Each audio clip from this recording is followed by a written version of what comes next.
Which one is better, work or studying? Work or studying? I feel work is much better, So the next thing, football or cricket? Which is the common question for Pakistani people. I know Yes. the answer, but तुम्हें पता है इस वक्त क्या हो रहा है. You know what is happening right now. Allah khair करे बस inshallah. Yeah. But as for now, Ammi Abu, astaghfirullah, I did not condone this. I did not. Yeah. Enough about him to know that he is not the most loved Yeah. person in the world. he's the best person, bro. As Jose Mourinho I said, know. if I speak, I'm in trouble. I Big know. trouble. Oh, I'm on scholarship. And No, that's like pretty good. which would you prefer? But yeah, Sorry, yeah. Harvard or the University of Toronto? Ooh.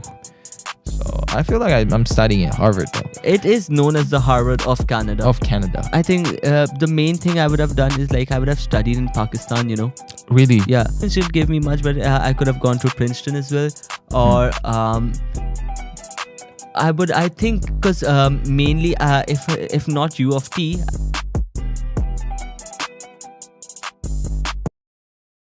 Let's start. Hello everyone. In today's episode, we have Kabeer Lakhani, my friend, an international student who came all the way from Pakistan, who got the Lester B Pearson Scholarship to the University of Toronto, and who studies with me. Hello, Kabeer. How are you, brother?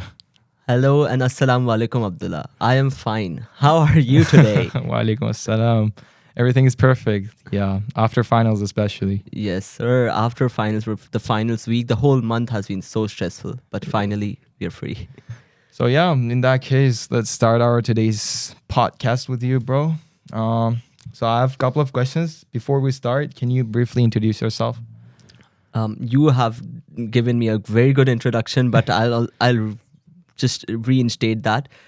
I'm Kabeer Lakhani, an international student from Pakistan, and by the grace of God, I have received the Lester B Pearson Scholarship.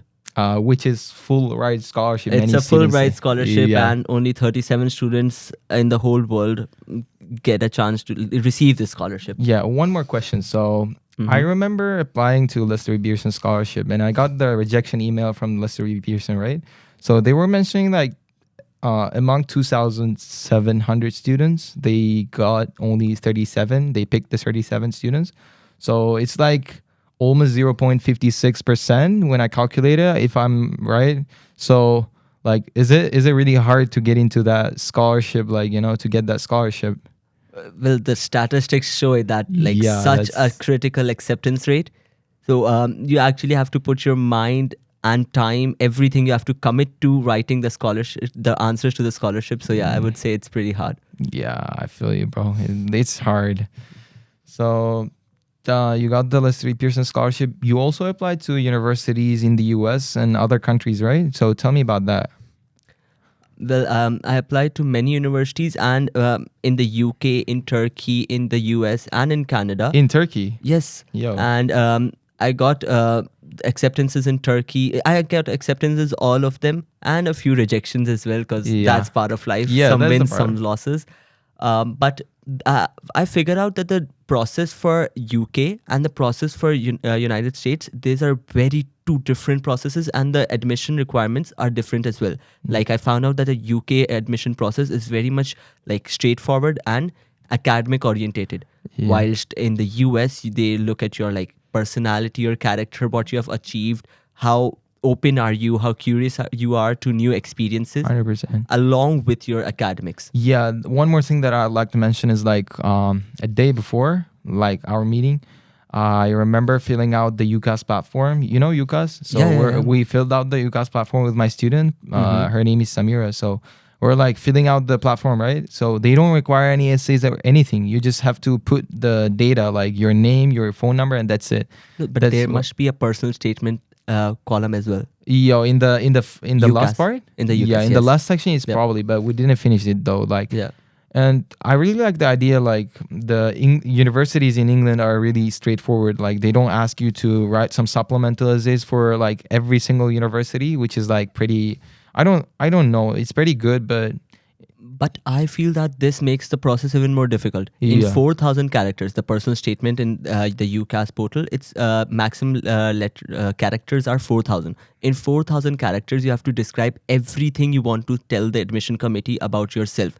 like this is me. You have to say, sell yourself, sell your personality Yeah. and everything you have done in your life in just 4,000 characters. And I think that makes it like very critical. You have to Yeah. be very concise with your words. I feel. And so that makes it even more difficult. I feel that, bro.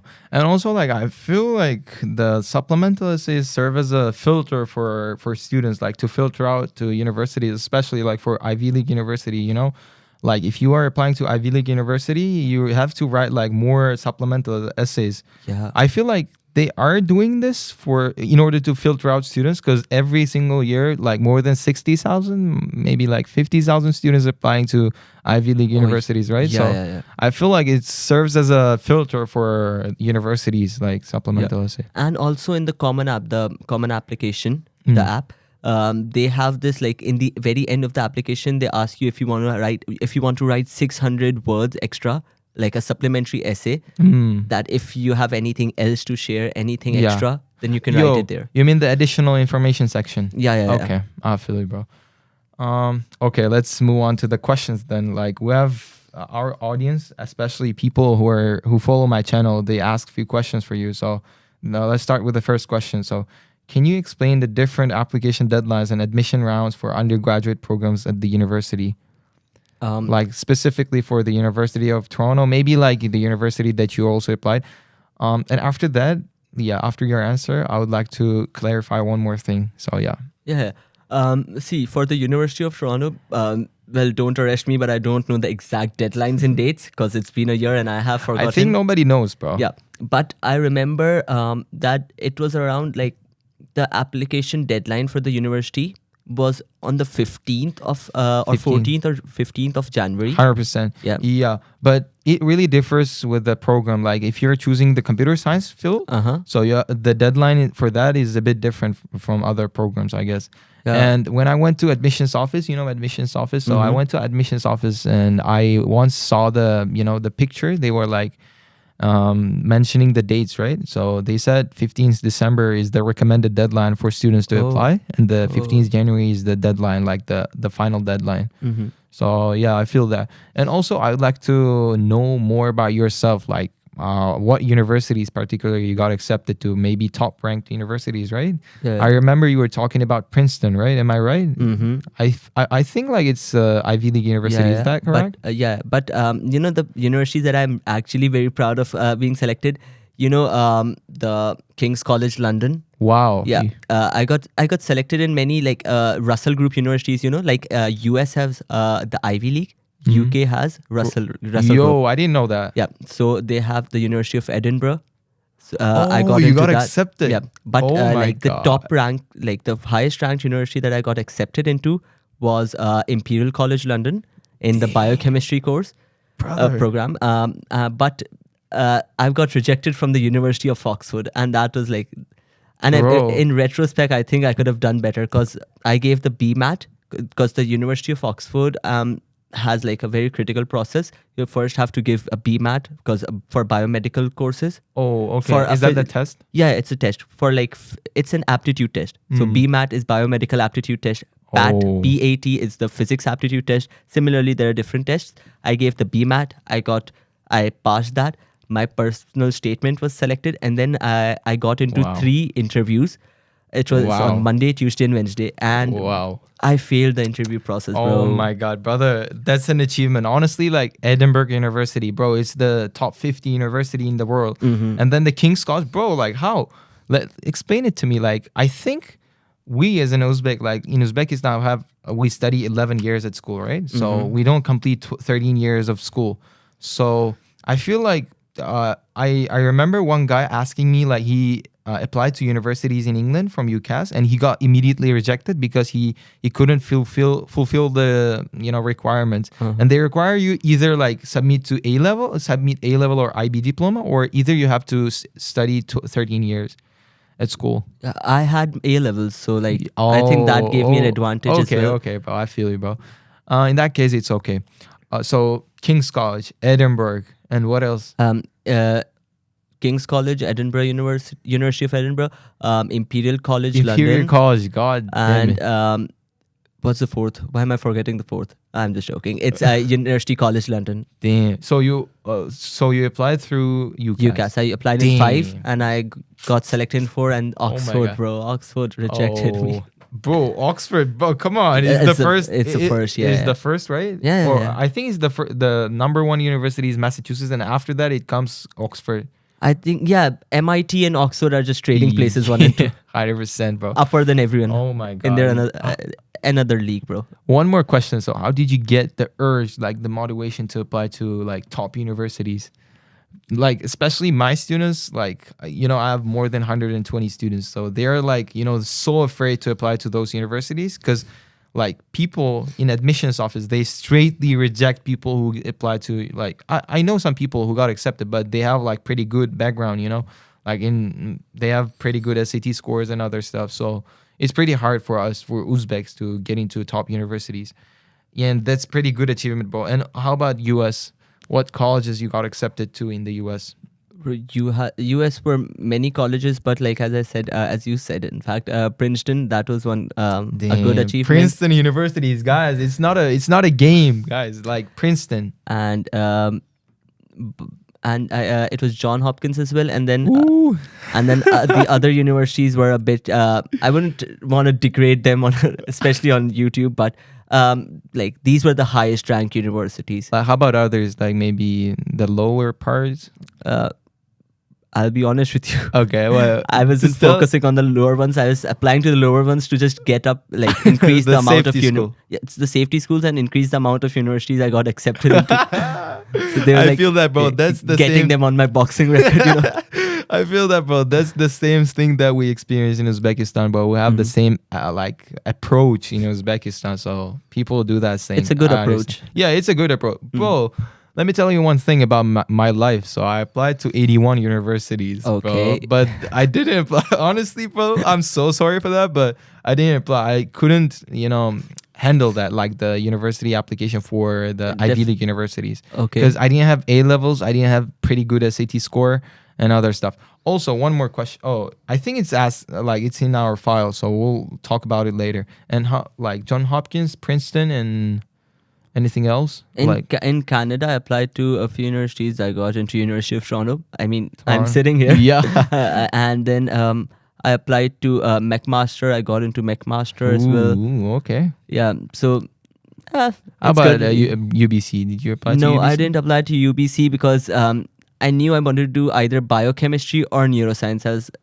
They don't sure have of that. And UBC is not very renowned for these fields. Okay, so they don't have that, right? Yeah. Okay.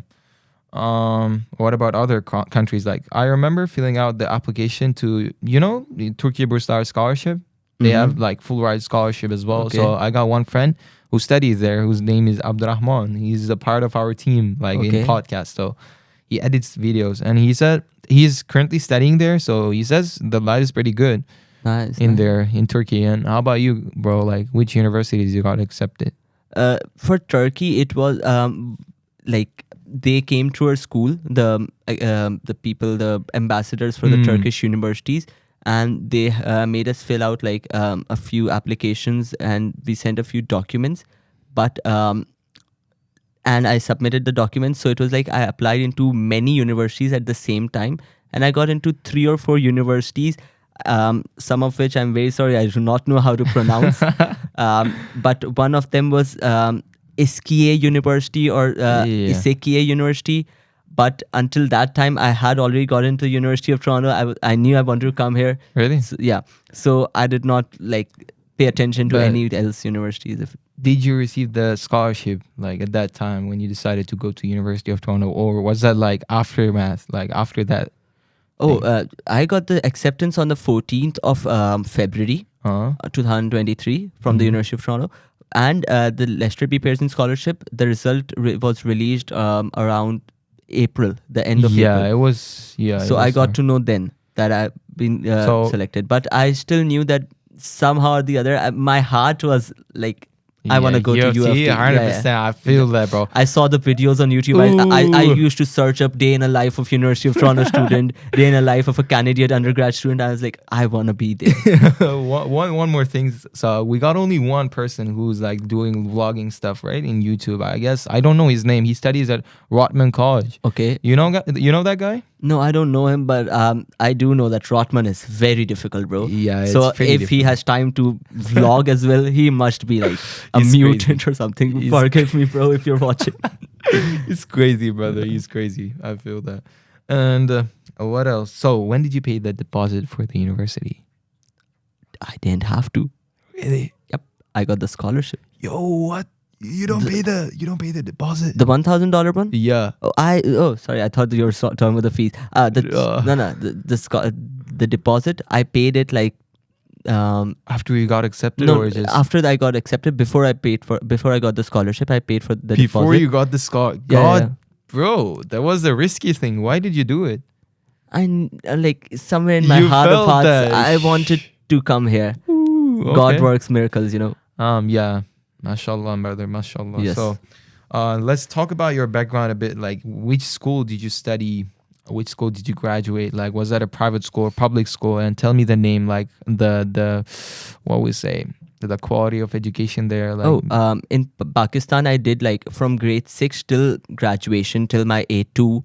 I studied from a school named Generation School, Mhm. and right now, if I think about, even if I say the name Generation School, my just heartbeat goes up. So Really? many memories from Really? that place. Of course. And the education is very good over there. And on top of that, why I love that school is because of the values they teach.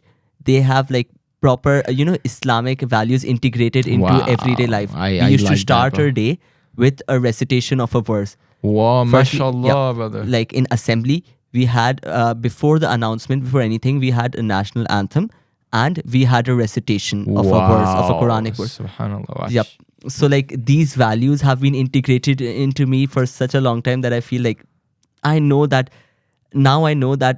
this is the right way. This Yeah. school did not let me go to the wrong way, did not let me 100%. deviate. 100%, bro. I'm 100% down to it. Like, I would give my child to that school, bro. Yeah. So let's start with the questions, bro. It's already like 16 minutes. It's been 16 minutes. So let's start with the questions. So the first question, the second actually. So you Mhm. answered the first question, right? Are there any specific requirements or considerations for international students applying to the University of Toronto? Are there any requirements, specific things like maybe SAT score, maybe like IELTS? See, SATs are mainly for the US universities. Mm. So for this university, you do not need an SAT score. IELTS, you require either an IELTS for the visa process, for like to basically prove that you know and know how to speak and read and Yeah. write English. But since I was from an A-level school, Mm. like the main board was A-levels, Cambridge So board. So my school gave me a letter that said that You can speak English. yes, I can speak and read English, and also the Cambridge board, that was totally in English, so that proved that I know English. 100%, bro. I feel like if you study in English environment, you don't even need to submit your Yeah. IELTS. Because it basically works as a proof, and you already have a proof. Bro, you know what we do in Uzbekistan? People who get like seven from IELTS. 7 is like C1 level. Mm-hmm. So they get 7 and they're not satisfied and they're trying too much and like they sacrifice their application Oh. and they sacrifice their application and they don't what do we say? They don't take it seriously and they just prepare for the IELTS. They make it priority. You need to have a perfect. Maintaining a balance is one of the most 100%. difficult things. But I if you feel you. achieve that, it's one of the perfect things. 100%, bro. I like that point, bro. Okay, so we have a last battery in my iPad, bro. So we gotta be really quick. So How much battery you got left? bro? 4%. Shit, bro. Come on, let's do it. Yeah. So can you share your personal experience with the university application process, especially focusing on the unique aspects of applying to the University of Toronto? Well, see, every university process is more or less the same, but firstly you have to like create a pathway. You need to know like this is my end point, this is my beginning point. Like say my end point is that submitting the application. Now jot down everything that the application requires, and then some of the application requires just brief data you have to submit, but some are answers. So like long answers, short answers. So you have to actually sit with yourself, collect your thoughts to actually know what you have to write, brainstorm. So yeah, my personal experience was that I spent a lot of time in September and October actually working on these applications, preparing for the SAT, working on the applications. I also had to study for the BMAT test for Oxford University. One more thing that I would like to mention, my students especially, so they do this. They have SAT coming up, right? So they sacrifice everything. Their IELTS, their application, they do nothing but SAT. And I always tell them that's not the correct way. That's not the correct way. You have to manage everything. At the end of the day, it's your life, right? Exactly. You are responsible for your life. Like if you want to get accepted, do your application. Do both. Like sacrifice your sleep instead, right? No. I am a psychology. I'm a neuroscience student, bro. I just completed my psychology course, and sacrificing your sleep is also not a good thing. That's what I tell to my students, bro. Yeah. So, but you have to tell them that to create a balance, like study.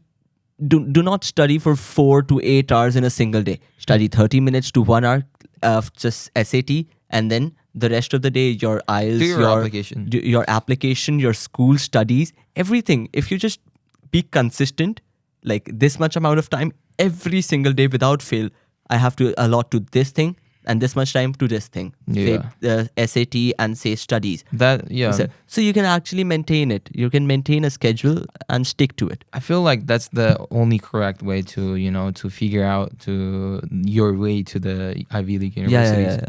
So let's move on to the next question. So can you share any insights on the importance of extracurricular activities and volunteering experience in the university application process? See, the extracurriculars, you actually have to know what the university, the admissions committee are looking from you in the application process. And they want to see like it's a holistic overview of a student, if I term it correctly. It's just not that the student is just work, study, and just a bookworm. No, you have to just go out and show that you have some work experience, that you're willing to just not just commit to studying, but also exploring your interests. And I actually have some points written down for this question. Wow. So see, I've written down that it does not only like you have to show that you have to demonstrate that you have some leadership skills in you, and it reflects passion and commitment. And it actually shows like if you have some you have worked or you have some volunteer experience, it actually the university sees this as that you are willing to be a part of the university community as well. When you come into the university, you'll be in volunteering roles. Wow. You will be part of the university community, trying to build up the university, trying to work together with others. Because say in extracurricular activities, you work with others. So that's what it actually reflects. That's actually good, bro. That's actually good. So that's it? Or do you have any points left? I can think of more as well. Yeah. It actually aids your personal statement as well. If you think about it, if you have some extracurricular activities, you can write it in your personal statement as well. And it actually shows the university that you're willing to commit to a task, and you're willing to commit for a long term. Because if you get a job, no one's going to give you a job for 2 weeks. So if you have in your CV that you got a job, you did this thing, or if you did a volunteering thing, so it shows that you're willing to commit to some task. I got one specific question for you. So there are many students in Uzbekistan who do extracurricular activities when they get to know that they have to apply to university. So they started like 2 months before, 1 month even. So that's bad. Yeah. That's bad. So they just put it out. And do you think it's correct way to? No, it's not the correct way. Because say I'm a university admissions. I'm on the university admissions team. If I saw that there's a student who just who has like 5 extracurricular activities in the span of 30 days just before the application deadline, I'm gonna assume that he just did those extracurriculars for this university. He's not actually a person who's committed to doing extracurriculars, opposed to a person who has been doing for 2 years straight. 100%. I Exactly. agree with that. I'm sure that they will consider the longevity of your extracurricular Yeah. activity. So let's move on to the next question. What strategies did you use to stand out in your application, considering the competitiveness of the university admissions process? Yeah, well, see, firstly, I explored, I researched a lot. I researched how, like, what the university wants from me. I went on the website and I researched what they want from me, what's the values and the skills that university uplifts and upholds, what they are proud of. And I then reflected, what do I have in me? How can I shape my application in a way that the university would feel like this student belongs in this university? I went on Reddit, the Reddit website, that's and I really useful. asked many questions on different subreddits, and I also searched up like many previously asked questions on different subreddits of like Canadian students and particularly UofT and different universities like that. And this not only gave me a chance to like actually know what other students think, but gave me an insight to how the university actually works, what the current students think. And the most important thing, it gave me a chance to actually network and connect with the alumni and the students currently in the university. Amazing. One specific question for you. So, what sources did you use? Were there any consulting agencies who you got help, or if not, which leads to my next question. If not, which resources particularly you use? Like maybe it's the website, maybe it's the platform you use, right? While preparing for the application. How did you use it? I researched and I was on my laptop the whole time, and I went on different websites. Firstly, like for SAT, I took the help from YouTube. From like there are many people who are telling you tips and tricks about SAT. Wait. Yeah. So what's your SAT score? Oh, 1540. Woo! Guys, listen. It's 1540. 1540. It's not a game. That's why he got into university. I mean, that was not the vital part, right? No, UofT doesn't even ask for your SAT score. How about the Princeton? Yeah, they look at it. And how about the John Hopkins? Yeah, every US university look at your SAT score. But as I was saying, for SAT, I went on College Board and Khan Academy as well, along with YouTube videos. There were many questions from Khan Academy that like Khan Academy is one of the best sources, if not the best source for SAT prep. I also read a book by, if I pronounce her name correctly, Erica Meltzer. Yeah. She has a book on for the Grammar. English part, grammar and reading and comprehension. 100%. And she has workbooks as well. Yeah. So I read that. For my essays, the long and short essay questions, there's a book that I would recommend to you and everyone who's listening. And in the application process, you all should try to get a PDF. If I'm not asking you to buy the book, just get a PDF of the book 50 Ivy League essays. Ooh, I know that book. Yeah, that's I always very share helpful. that. Yep. Yo, is that the book called with a red cover? Was a red cover? Like 50 successful. Yeah. There are different covers, but it's a short book. Like it's a small book with you know what we can many do? essays. Yeah. You know what we can do? Uh-huh. If people comment down below plus, like if you guys put plus, we'll send you the book to your email. Yeah, right? the PDF copy. Yeah, 100%. Just comment down below. And yeah. So I used this book as well, and then like many different websites, but mainly it was this book, the Erica Meltzer book, YouTube, and College Board has many good sources as well. Like in fact, to select my own program, to short down like what do I want to study in the future, College Board has this website called this portal called Big Read, which helps you to select the course and the degree that you want to pursue in the future. So yeah, I use these sources. Note that, guys. Degree Explorer? No, it was a Big Read. BIG space READ. It is on College Board. Okay, on College Board, Big Read. Guys, just do that. And there are like a few other, as in there's this, if I'm correct in naming it, it's the Princeton Digest or the Princeton Read or the journal. I think it's a Princeton journal. that also has like many valuable and very helpful resources on Okay, how many times did you take SAT? Twice. Twice. So what was your first score? 1500. Bro, you're like But no, genius. I'm humble, bro. God, bro, 1500 for the first time, man. And how much time did you need to, to raise your score to that? For the first time, like for the 1500 score, I studied for like a whole month for the whole of September, and I gave the test on October 1st, 2022.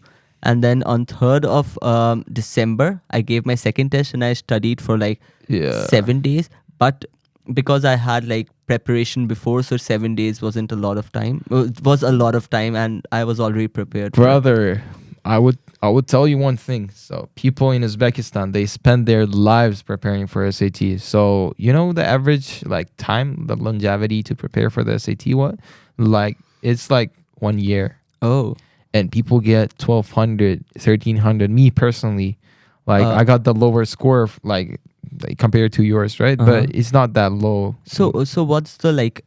Do students struggle in English part or in the English part or the math? Particularly English, because we don't have like many people. Me personally, I have a problem with my math, but others like my friends and others, they don't have a problem with that.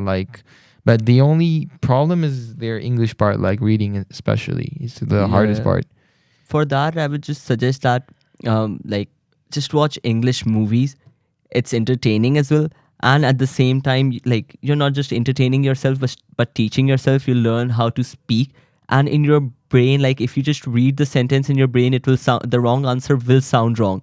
And the right answer will like actually sound right. So, excuse me. Go for movies, shows, and try reading newspapers, books, journals. Like just you read in your leisure time. Read and watch movies for just fun and pleasure, and you will just automatically train yourself for the grammar part. 100%. Let's move on to the next question, brother. We gotta be really quick. Yeah. How much is charge? How much charge is left? No, it's not about the charger though. Like people, the attention span in people is like approximately 1 hour, 1.5. So we're a bit, in that. How much time has elapsed? So 31. Oh yeah. You guys got 1 hour more. Exactly. Add some animations in between. Exactly. So the next question is about recommendation letters. Who did you take it from? How did you go about choosing the right individuals to write recommendation letters? Well, see. The first recommendation letter, I took it from my academic counselor, my school academic counselor, and I had very good relations with her. So I used to like just sit in her office for long periods of time, and we would talk about life and admission processes. So I asked her to write a recommendation letter for me, and she did, and that was very helpful. And I also asked my biology teacher in my A levels. She wrote a letter for me, and I also asked that there's this teacher who I did a research project with. In my A levels, I took GPR, Global Perspectives in Research. So I wrote a 5,000 word research essay on inclusive education and neurodivergent and neurodivergent students and the diseases and how they can disease like ASD, autism disorder, syndrome, spectrum disorder, and how they can be inculcated into a single class. So the teacher who was say the principal. No, not the principal. The teacher for that course who was supervising my research basically. Oh. I asked her to write a recommendation letter for me because like it helps if you want to go into research. UofT is a research school. Yeah. So like if my research supervisor wrote it for me, then that's helpful. Did you get to see your recommendation letter? No, it's actually confidential. Of course, higher. But bro, I don't want to say anything in the podcast, but I'm gonna tell you later. The recommendation letter process and everything that happens in Uzbekistan. So yeah, let's move on to the next question in that case. Okay. Can you discuss the significance of networking and connecting with university alumni or current students during the application process? Yeah, sure.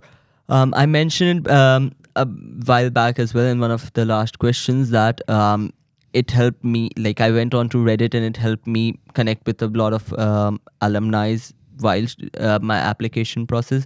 So it gives you insights about how the university life is actually like.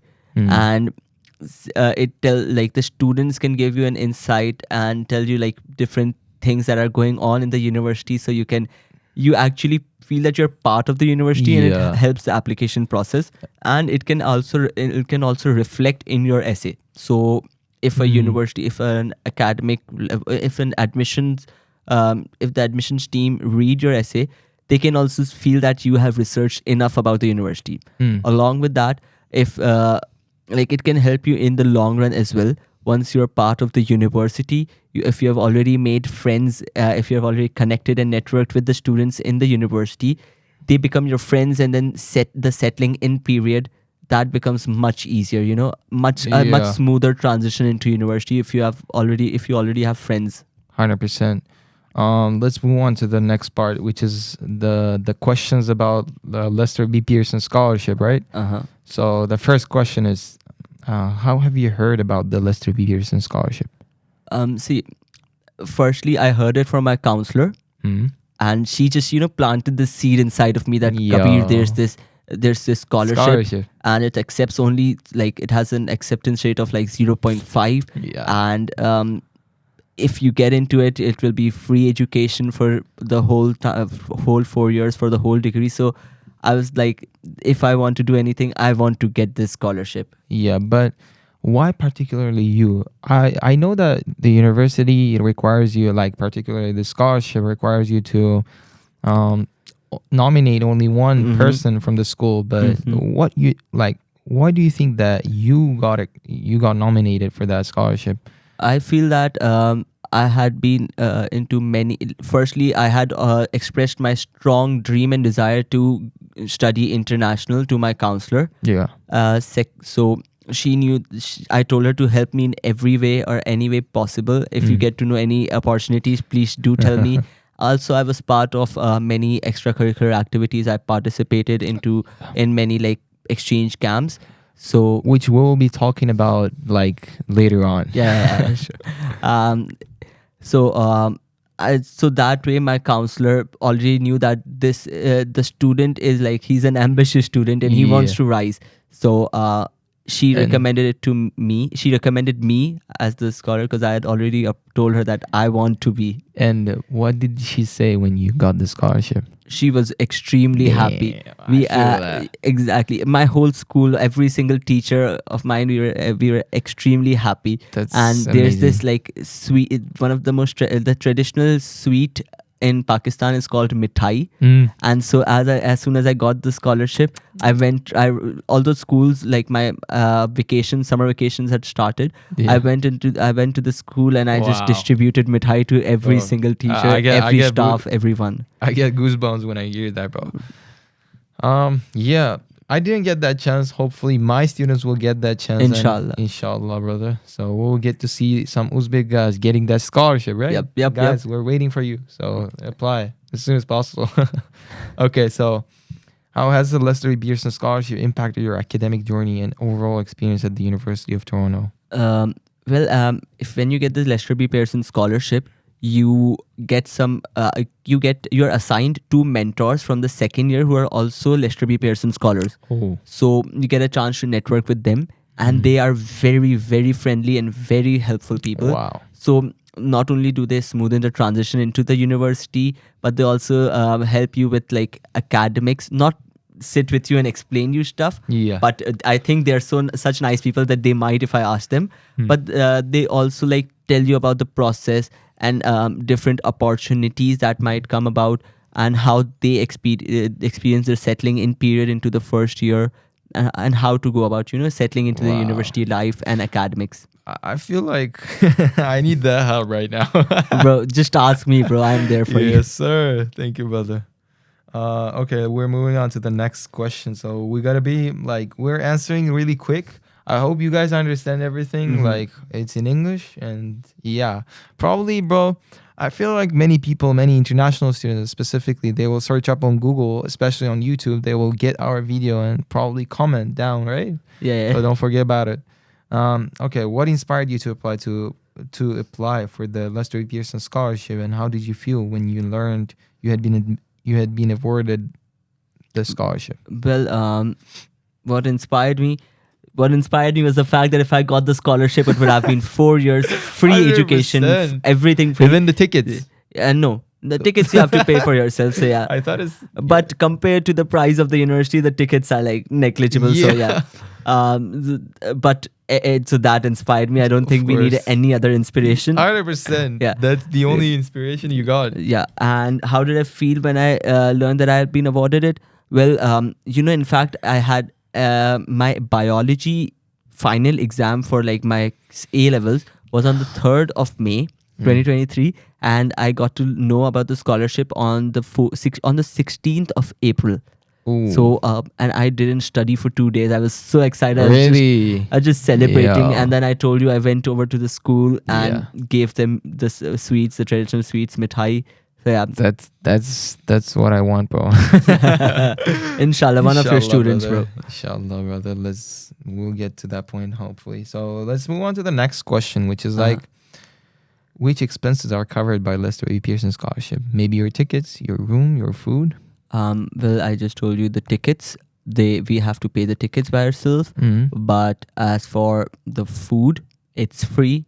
Like everything's been paid, from the food to the courses to the whole tuition fee and the room. And the room. Everything's included. And they also this is raise your finger. Yeah, they also give you $1,000 stipend per semester. So yo, Yeah, yeah. stop! I didn't know that. Yep. $1,000 stipend. Yeah, per semester. So Bro, yeah. that's Now raise your impressive. finger. Now tell them, guys, be focused, be serious about that. No, I don't want to be like the David Goggins in our podcast today, but the one thing that I would like to mention is like the people, especially. I don't know, bro.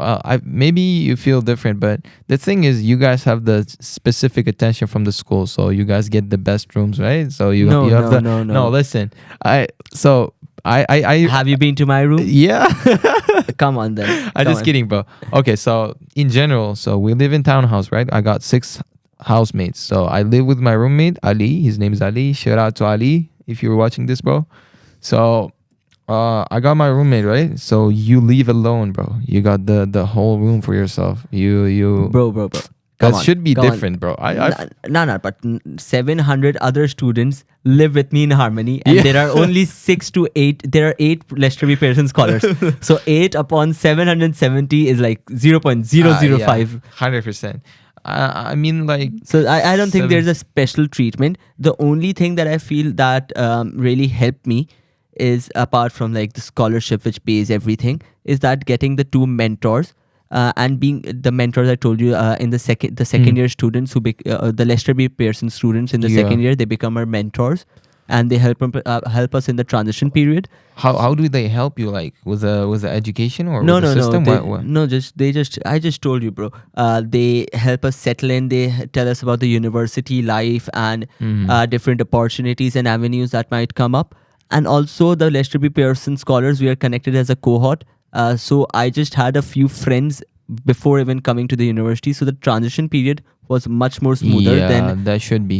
if I wasn't a Lester B Pearson scholar. So I would have been all alone. Yeah. So I had friends, and this transition was a bit smoother. But in any other, like, I don't feel that we are advantaged or we have any other help Yeah. over any other student. You guys have like the small amount, like you are 37, was that 37? 37 out of out of- in all the 3 campuses. So in Okay. UTSC there are 8 scholars, but I feel like these I don't think there are many advantages. Just that we are connected as a cohort, as a group of friends, and we don't actually have to worry about the payment. monetary and the finance Yeah. side of the things. Yeah.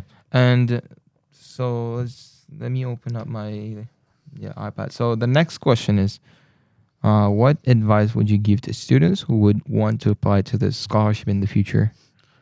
Firstly, Like only one Yeah. advice, bro. one advice: we are Yeah. short on time. We're short yeah, on time, and the most significant advice that you would give to people. I would say be honest. Be as honest and as true as you can be. Don't try to make it flowery like the essays. Excuse me. Don't try to make the essays all flowery. Don't try to say that if I add vocabulary, it would be better. No, be honest, be straightforward, write from your heart. Whatever you think that that the admissions team would need to know about you, write it. But it does not mean that you have to add all flowery things or write anything fake. Be Yeah. honest as you can be. Don't think that you don't if you're lacking one thing, that it would hurt your chances. No, they don't only check like how academically excelled you are, but they also check how you are as a person. And honesty reflects in your essay. It reflects very strongly.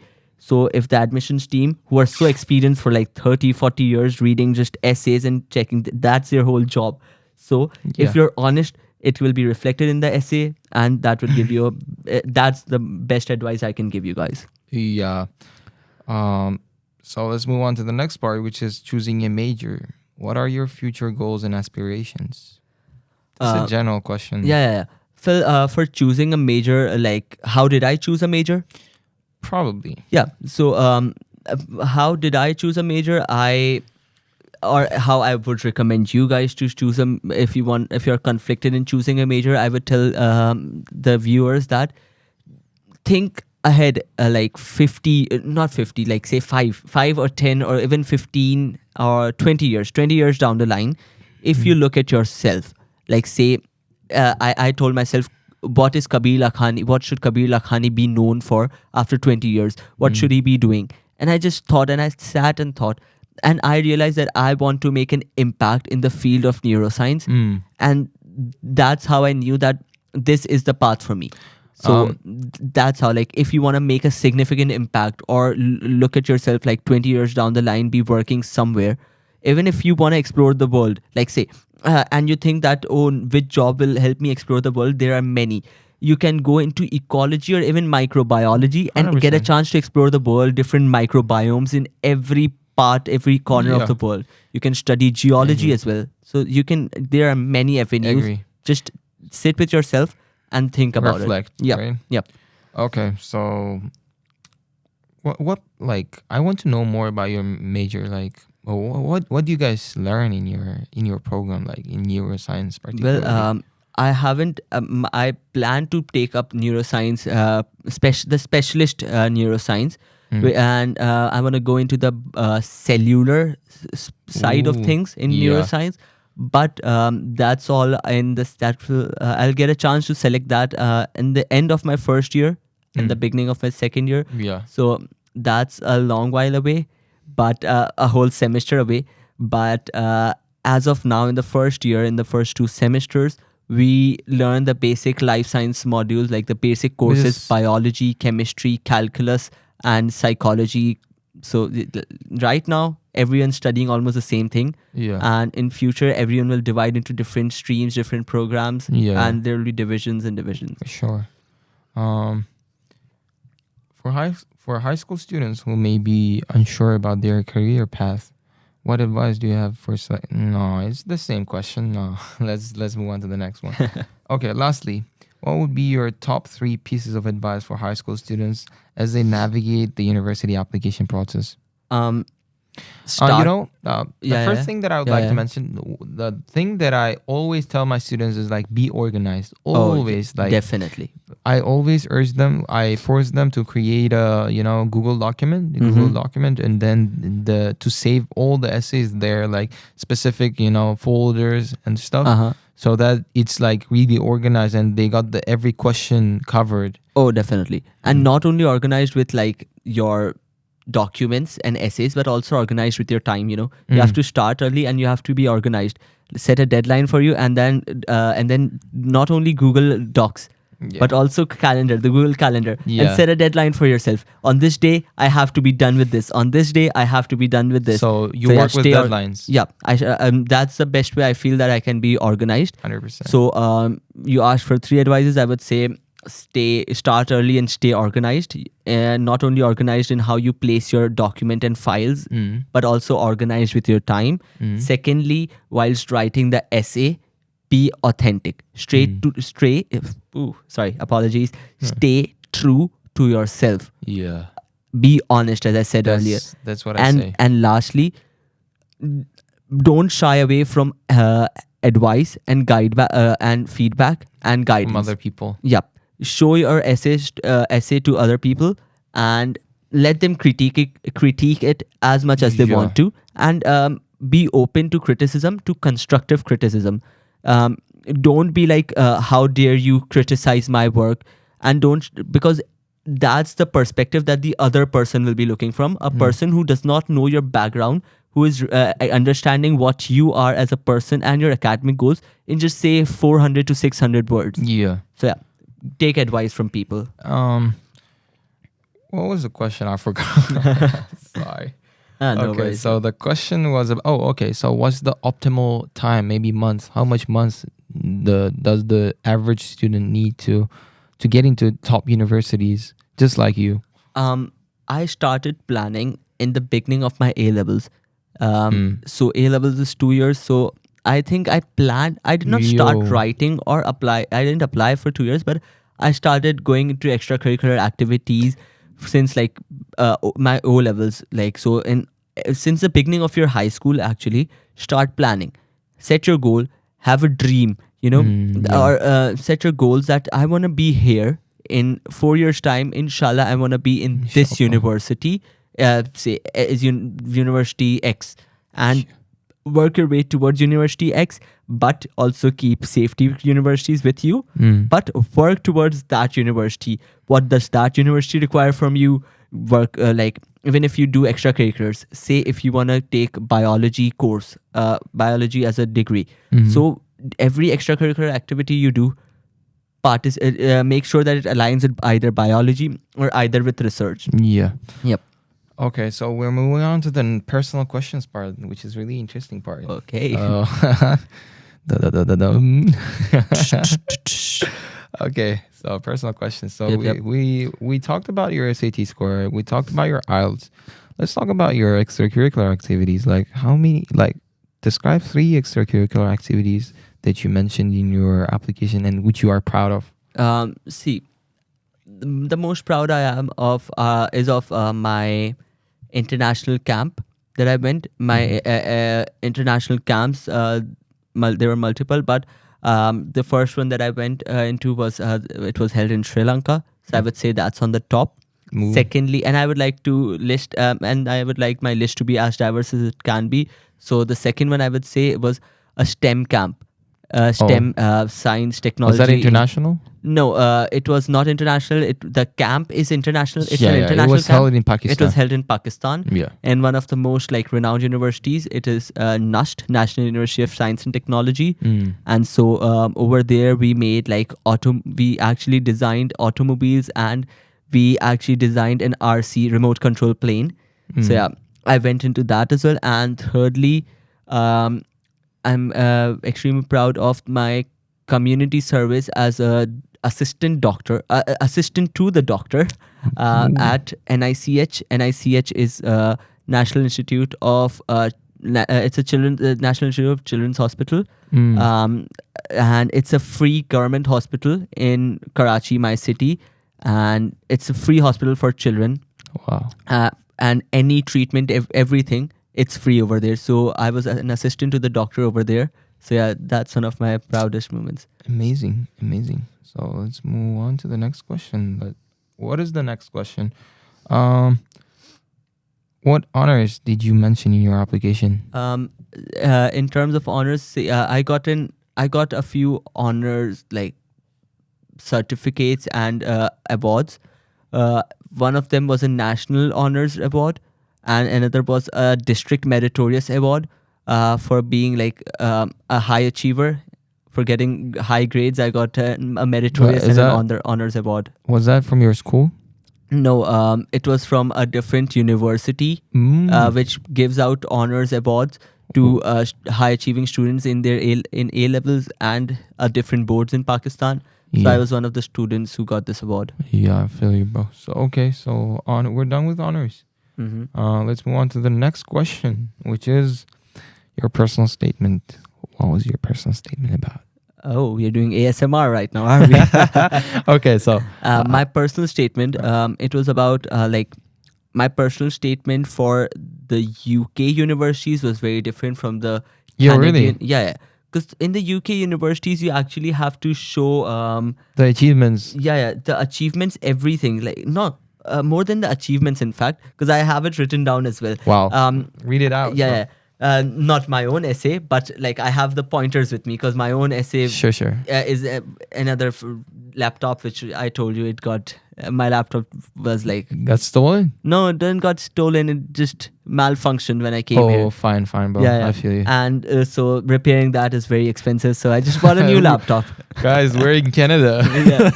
When in Canada, buy a new device except for yeah. So Yeah.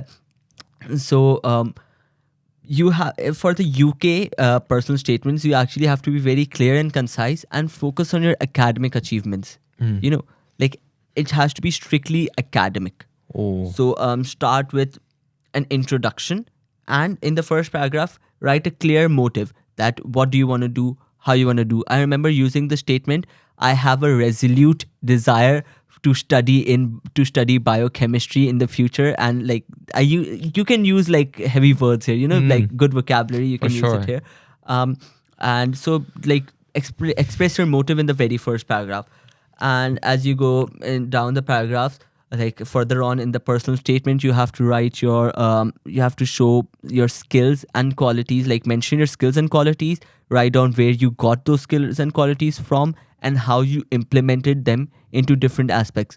You have to write down your grades, what grades you got, and any extracurricular activities you did, any internships, volunteering, competitions you were part of. Like I wrote about like my internships, the community service I told you about, HIC? NICH, the hospital. NICH, sorry. Yeah. No worries. And also about the science fairs and Olympiads I was part of. And in the end, tell about your future goals. What do you want to do in the future, and how will getting selected into the university actually help you? So these were the things, the points that I jotted down, that I kept in mind when I was writing my personal statement. Yeah, amazing, bro. Okay, so we discussed this, right? How much did you work on your application in months? Yeah. It was 2 months? Yeah. 2 months. Okay, 2 months, guys. We discussed the next one too. Which universities did you apply for? How many universities you got into? Okay, We discussed that as well. From which universities did you get rejected? Oxford, I told you. But Oxford was I'm sure that it's not the only university. It's the most like it's that university which like I care about the most, and because like getting rejected from Oxford is like very important. But would you thing. study if you get in? I might have, because it's like it's Oxford, although it's very expensive. It's like pretty expensive. Say remove the expense part of it, and I would have. But do they have scholarship? I don't think they have many scholarships. And especially I searched up scholarships for Pakistan and I didn't find any. Yo, okay. How about Harvard? Did you apply to Harvard? No, I didn't apply to Harvard because it's mainly renowned to be a business school, And 100%. me wanted to go into neuroscience. So yeah. There are many people who are just applying. I feel like, I don't know, it's not about the university itself, but it's my own opinion, right? So Harvard and and many other universities, they are overrated. Like, I don't know why people pay $85,000 for I feel like, brother, just to clarify. So once you get into university, the content itself is the same, right? You get the same knowledge, right? Am I right? Some do you think it's courses correct? Well, I feel like Harvard and other Ivy Leagues, they made their name in terms of like the faculty they got. Not only about and the resources they got. So say if University of Toronto students are doing a science lab and say a University X which is ranked like in 200s. Yeah, it's 200s, not so far. In 200s, say that University X is also teaching a science lab.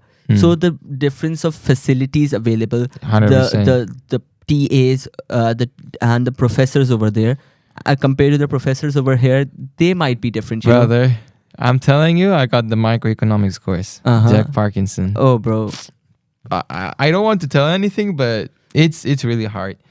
Okay, so I feel like when you study in the most top, like, prestigious university, it's not about the knowledge. Like, it's not about the content itself. Yeah, It's about like the experience, right? Exactly. It's about experience. Like, how do you and also the networking, which is really vital while you're studying, right? I've seen many people, Definitely, bro. especially my roommate, bro. I discovered that his father was a millionaire by the age of 18, bro. What? In 19, he got $3.5 million for his startup. But I was like amazed, man. Like I was like, it's truly amazing. oh, bro, 19 years. Imagine you were 19 years of age and you got I am 19 millions of age. Yeah, I'm 19 years of age, not 19 million. Yeah. And I got 0 millions. Bro, 3.5 million. Imagine having that money, bro. And imagine the amount of like how much you can learn from those people who got like. Brother, I just talked to him. Mhm. I remember we were sitting. It was 3 a.m. after like it was exam period, right? So I was sitting with him and I talked to him. Like eventually, I didn't know that he got 3.5 million, right, when he was 19. So I was talking to him and he said, "I was a businessman," and I was like, I was working. I was studying and working at the shop.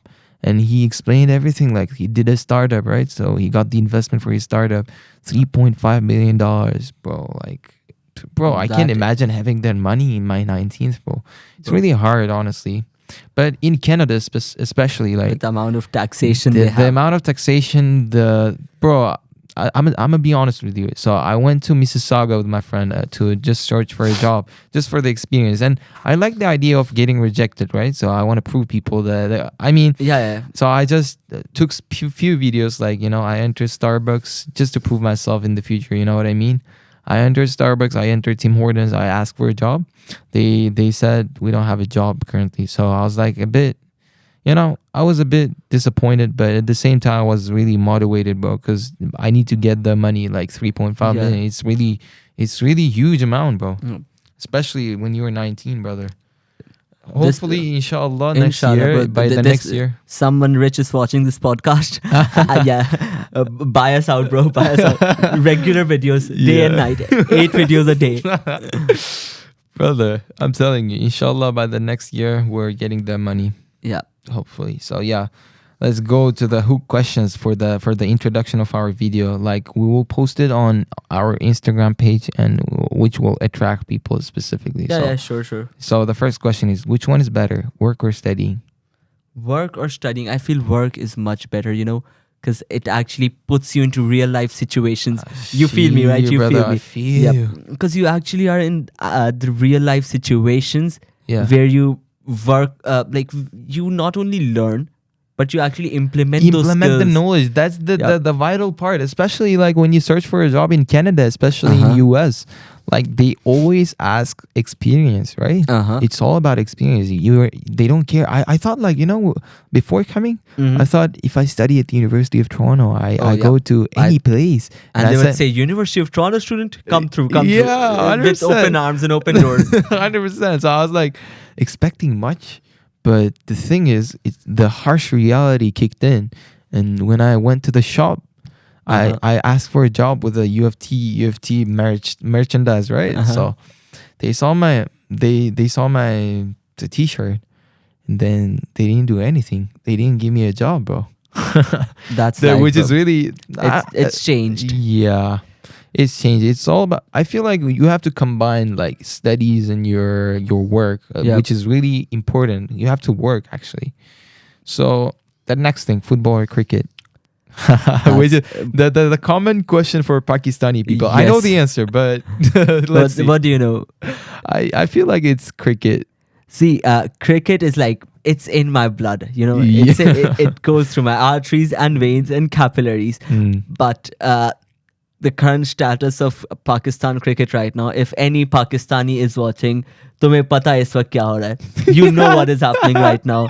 Allah khair kare bas, inshallah. Yeah. But as for now, current cricket status in Pakistan, I would say I have to go with football, Let me talk about Pakistan a bit.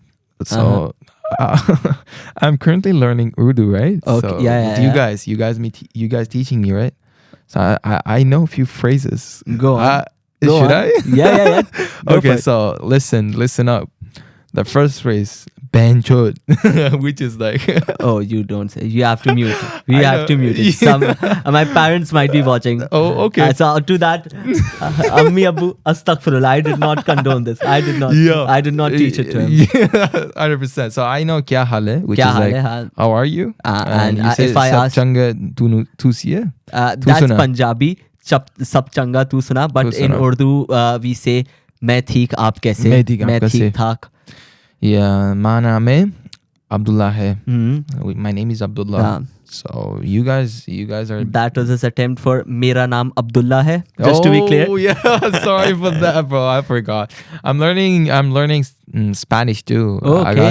I got some people from there, Uh-huh. so they're teaching me a few phrases, especially the phrases. You know. I know a Those few vocab- phrases. Buenos dias, buenos noches, good morning, good evening. Yeah, 100%. The Okay. Spanish shows us taught me. Okay, next question. Jack Parkinson or Grinnell? I don't know either one of them. brother. I'm not a business student. Brother, but you know who's Jack Parkinson? I know I've heard enough about him from because most of my friends are in management, and I've heard enough about him to know that he is not the most loved Yeah. person in the world. He's the best person, bro. Oh, I'm telling yeah, you, yeah. he's the best prof. He got 2.5 out of 5, like in prof rating. Okay, So yeah, he should be the that's best. the highest.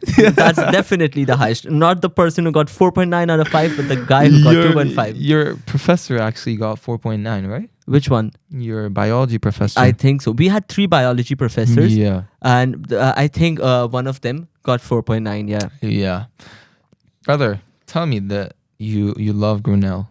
That's Oh, it. I don't even know. And I on YouTube on air on the record, I'm not Okay. gonna say anything. Oh, okay. As Jose Mourinho, for all the football fans out there, as Jose Mourinho I said, know. if I speak, I'm in trouble. I Big know. trouble. Okay, let's move on to the next question. Scholarship or part-time job? Oh, I'm on scholarship, and No, that's like, pretty good. which would you prefer? But yeah, but I'm on scholarship, so I think scholarship is pretty decent. Mm. But I think like even if you are on scholarship, you can get a part-time job. But I would say scholarship, if it's like a scholarship like mine, which is covering so much of your like Yeah, you everything, just have to study. You just have to study. So Yeah. a part-time job would like add stress into it, whilst also you have the stress to cover your fees. Mm. So Okay. scholarship, I would say. Okay.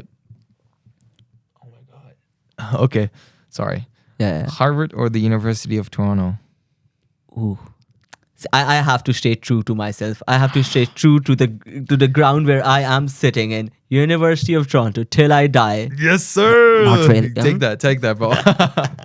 Did you hear what I said? No. I said not really. Oh, bro. No, I'm Stop. just kidding. Definitely. University of Toronto. Honestly, I love my university, Yep. brother. It I is feel actually a like very it is good place. Harvard. It is Harvard, and in terms of rigor, bro, it's the same. So I feel like I'm studying at Harvard, bro. It is known as the Harvard of Canada. Of Canada, 100%. One more question left in my mind, but that's my own question. So, what would you do if you didn't get a scholarship from University of Toronto? If I didn't get the scholarship from University of Toronto, well, there are a few things I could have done. I would have either. I think the main thing I would have done is like I would have studied in Pakistan. Really? Yeah, because like it's 80,000 over here, along with the co-op fees and the residence and food. It's 83,000 per year for me. How So- about other universities? Did they give you a scholarship like Princeton, John Yeah, Hopkins? I'm sure yeah, that they John Hopkins didn't give me much, but I could have gone to Princeton as well, or I think because mainly if not UofT, I would have pursued medicine in Pakistan. So I think it would have to be Pakistan. AKU. There's a university called AKU Khan University. Is that good university? That's one of the best medical universities in the world. In the world? Yeah, Yo, and really? the best medical university in Pakistan. So I would have gone there. Yeah. That's also very difficult. I can't just say I would have gone there. That is also very tough critical admission criteria. You see the iMac? Did you use it before?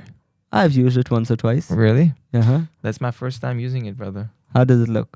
Bro, I feel like it's the same with my laptop, honestly. Is I would've- Windows or Apple? What do you think? That's a nice question. I would say Windows, bro. Cause I had two options. The Uh-huh. first one is Apple computer, and the Uh-huh. second option is like HP, which is I have right now.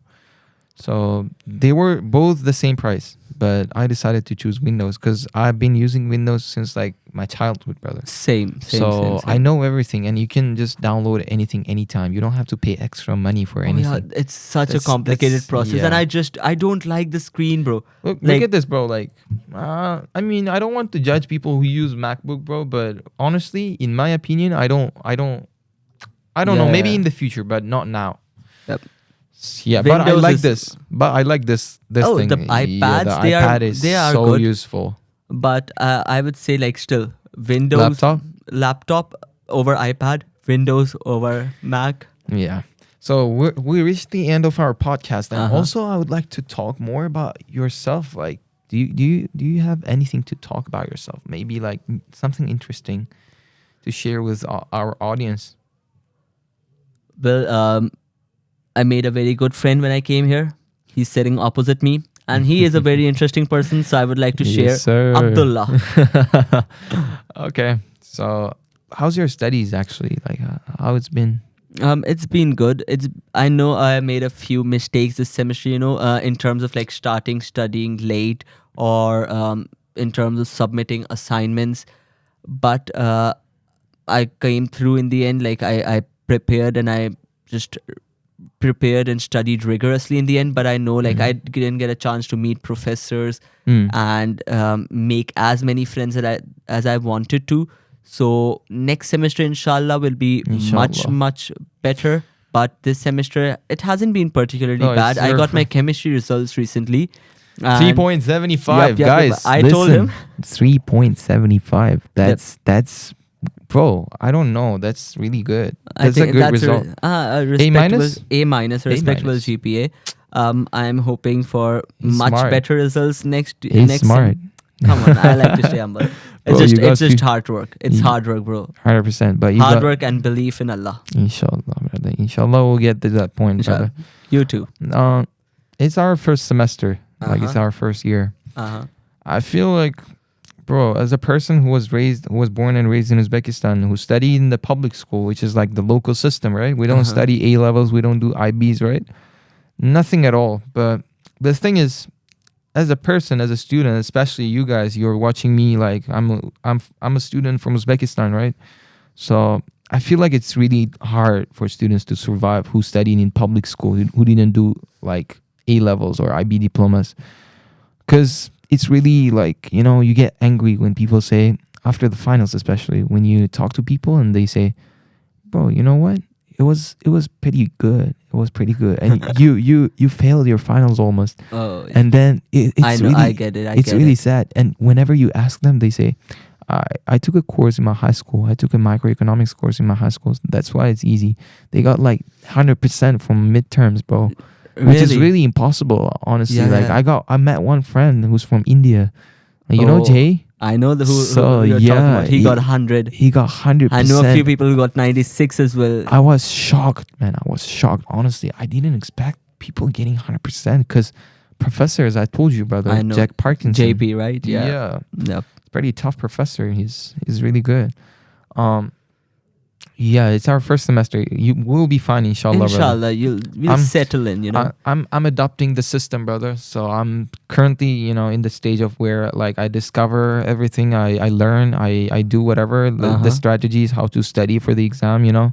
That's my first time actually. So yeah, inshallah. Yeah, we'll it's manage. just consistency and persistence and belief in the Almighty. 100%. And also, I'd like to talk more about UofT. So is it really hard to study here? What do you think? It's Compared to more other than- schools like in Canada. oh, definitely. Hence why it's known as the Harvard of Canada. Hardest school in Canada. Yep. Just ask anyone who's in Canada. Anyone who's in Canada, just they will tell you that UofT is the hardest university. And still, there are some people who do partying stuff, who go out, who do something. But do they get good grades? Some of them, bro. That's Bro, what it's impressive. It's confusing, It's It's hard really- to manage your time. Either you study, either you're with friends, and that's the most important thing that I've been telling you since the very beginning of our discussion over Yeah. here. Like finding the balance, not only like being this bookworm and nerd who stays in their room and study day and night, and not the guy who parties all the time, but finding the balance, having a social life, and and maintaining your study, being balance organized. Is all about your it's really. And on top of that, then managing your religion and your spirituality and your worldly life, as they say in Urdu, deen or dunya mein tawazun, balance between deen and world. Tawazun. Ooh, tawazun means balance. I know that word. Oh, we have that word in Uzbek. So. Is it the same word? Yeah. Deen is the same. Dunya is the same. Dunya is the same as well. Yeah, we have the same word. Bro, come on. Okay. So, especially for students who are Muslims, it's really difficult to study in the US and in Canada because there are many people. I'm not saying that people are bad. People are specifically better, like in terms of religion. They really respect your religion. Whenever you want to pray, you can do it wherever you want, whenever you want. They don't actually, care actually about your they just respect your religion. That's the point. And the thing is, like, being around those girls, especially as a man, okay, so as a girl especially, of course, it's really hard to stay like on track and just to keep studying and to not get distracted from other like maybe I've seen many people like chilling out, they go to bowling, they do like they play a lot, but at the end of the day, bro, they get better results. That's why I'm like no, but but you know what I would advise you, like know your path. Even if you want to have fun in the appropriate way. Do you know the word chet-el mustaqim? 100%. Chet-el mustaqim, I know that. an Arabic word which, for the viewers who do not know, it means the straight path. Yeah. So just know the straight path. Just follow that straight path, and inshallah you will get to that point. What do you want to talk? I don't think even is anyone listening. Anyone who's listening, tell them to comment something. Yeah, if you went to the last minute of the podcast, just comment down below. Like I went to the last. No. Anyone can comment that. Say something specific. Like I wanted to say one thing in Pakistani, like in Urdu. I don't want to say that in podcast. No. Tell them a good word. Say any Uzbek word or any Urdu word that you know, a good one. Tell them to say that in the comments. That's comment. hard. Comment brown according to his shirt. Yeah, just comment brown, and no commitments. But allegedly, I just heard a voice from above that you might get a chance to win $1 million if you comment brown and share it to 10 of your friends who also comment brown. Then you can split the money amongst yourself. But yeah, obviously, I know many people are going to be doing that. So we are going to like have this. It's going to be luck. But we will randomize it, right? Yeah. Either one of us can also win. We need that million, brother. Who's going to pay us though? I don't have that money. I didn't say any $1 million or rupees or what's the Uzbeki currency. So yeah, I didn't comment that. It might be 100 million FIFA points as well. Yeah. Game coins. FIFA points. Yeah. That's Bro, good. FIFA points are expensive nowadays too. FIFA coins actually, the golden ones, not the green. I accidentally screamed to the microphone, guys. Bro, you probably, if you are like listening to it like with your headphones, sorry for that. Brother, it's 1 hour and 17 minutes. Do you want to stop it here? If we don't have anything else to talk about. Okay. Because I'm pretty hungry. Yeah. We'll probably go to the dining hall right now. So I wanted to go to the gym, but the gym is closed. You know that. Pan Am. It's closed from the 18th to the 28th. Oh, yes. Yep. Oh, my God. No. My plans to bulk and build up myself. Guys, if Pan Am or gym, university gym, if it would have been open, I promise you, by the time he got back from Mississauga, I would have had 6 packs, definitely. Guys, but since it's closed, guys, open the gym. We're gym guys. Hey, gym boys. Yes, sir. The gains. Oh, just kidding. Okay, so let's end it. So this is the end of our podcast. Thank you for watching till the end, guys. don't forget to put the what do we say? Like, Yeah. share it with your Like, friends. share, Subscribe to it. comment all that we have asked you to comment. And- Remember, $1 million, anyone can win. We are not committing, but it might be likely. Yeah, probably in the future, Yeah. brother. If I get to $1 billion, Allegedly. probably. All right. Thank you for watching us. Thank you. Yeah. Goodbye. Have a nice day. Allah Goodbye. Hafiz. Allah Hafiz. In Urdu we say Allah, Allah Hafiz. Hafiz. In Uzbek we say Yasqalillah. Okay. Okay. Thank you, brother. Finally, we're done.